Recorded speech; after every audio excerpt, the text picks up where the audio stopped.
హైదరాబాద్లో పనిచేసిన హోంగార్డ్కు ప్రతిష్టాత్మక రాష్ట్రపతి మెరిటోరియస్ అవార్డు దక్కింది. సరూర్ నగర్ లేఅవుట్ పోస్ట్ ఇన్ఛార్జిగా పనిచేసిన టైంలో ఆత్మహత్యయత్నం చేసిన చాలా మందిని కాపాడారాయన. అంతటి సేవలను కేంద్రం గుర్తించింది. ప్రస్తుతం మహేశ్వరంలో హోంగార్డుగా చేస్తున్న ఈశ్వరయ్యతో మా ప్రతినిధి సాగర్ ఫేస్ టు ఫేస్. ఆత్మహత్యలే కాదు, మీకు మంచి బంగారు భవిష్యత్తు ఉంది అంటూ ఎంతో మందికి కొత్త జీవితాలను ప్రసాదించాడు home guard. Saroor Nagar out post ఇన్ఛార్జ్గా 3 సంవత్సరాలు పనిచేసి దాదాపు 23 మందికి పునర్జన్మనిచ్చాడు. ఆత్మహత్య యత్నం చేసుకుంటున్న వారికి చెరువులోకి దూకి వారి ప్రాణాలు కాపాడారు. ప్రాణాలను లెక్క చేయకుండా ఇతరుల ప్రాణాలు కాపాడుతున్న ఆయన సేవలను గుర్తించిన కేంద్ర ప్రభుత్వం ప్రతిష్టాత్మక రాష్ట్రపతి మెరిటోరియస్ అవార్డును కూడా ప్రకటించింది. ప్రస్తుతం మంత్రి ఈశ్వరయ్య హోంగార్డ్ మనతో ఉన్నారు. మరిన్ని విషయాలు వారిని అడిగి తెలుసుకునే ప్రయత్నం చేద్దాం. అన్న నమస్తే. మొదట మీకు కంగ్రాచులేషన్స్, మీకు అవార్డు వరించింది. కేంద్రం ప్రతిష్టాత్మక అవార్డు మిమ్మల్ని గుర్తించింది, మీ సేవలను. సో ఏం చెప్తారు ఈ అవార్డు ప్రకటించిన నేపథ్యంలో? మీరు కాపాడుతున్న సందర్భంలో ఎలాంటి పరిస్థితులు ఉన్నాయి? సార్ నమస్తే సార్. ముఖ్యంగా సిపి సార్ మహేష్ భగవత్ గారికి, సీతారాం సిఐ గారికి, సుధీర్ రెడ్డి, శ్రీధర్ రెడ్డి సార్ ఏసీపీ గారికి నేను ముఖ్యంగా వాళ్ళకి నమస్కరించి చెప్పబోయింది ఏమంటే, నాది మహేశ్వరం మండలం పెండ్యాల విలేజ్. నాకు భార్య, 3 పిల్లలు.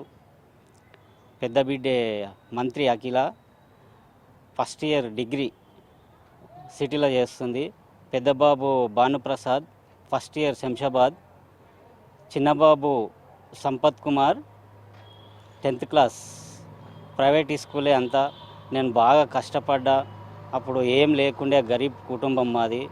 బాగా కష్టపడి ఇప్పుడు హోంగార్డ్ జాబ్ పడితే అప్పుడు ఎవరు సురేంద్రబాబు సార్ ఉండే, అప్పుడు సెలక్షన్ చేసిండు.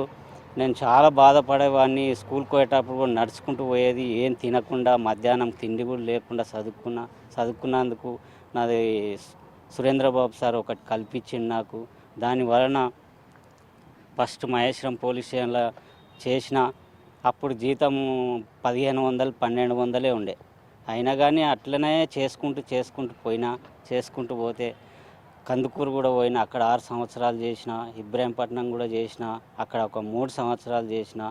తర్వాత సర్నార్ పోలీస్ స్టేషన్కి పోయినా. అక్కడ నాకు 50 కిలోమీటర్లు అవుతుంది. ఈడికెళ్ళి పోనీకే 50 కిలోమీటర్లు పొద్దున పోవాలి, సాయంత్రం రావాలంటే నాకు చాలా బాధ కలిగేది.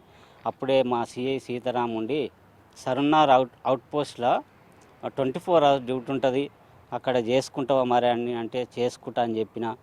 ఇక అక్కడ చేసుకుంటూ ఆత్మహత్యలు ఫస్ట్ నాకు తెలియకుండే ఒక 2 చనిపోయారు. అల్లవాడి చనిపోయినాక మా సిఐ సీతారాం వచ్చి నన్ను తిట్టడం జరిగింది. మిమ్మల్ని ఇక్కడ ఎందుకు ఎట్టినా, ఏం పని చేస్తున్నావు నువ్వు, చచ్చిపోయిందాకా చూస్తున్నావు అంటే, సారీ సార్ నాకు తెలియదు, ఇప్పటి నుంచి ఎవరిని పడనియను సార్. అప్పుడు ఇక స్టార్ట్ అయిపోయింది.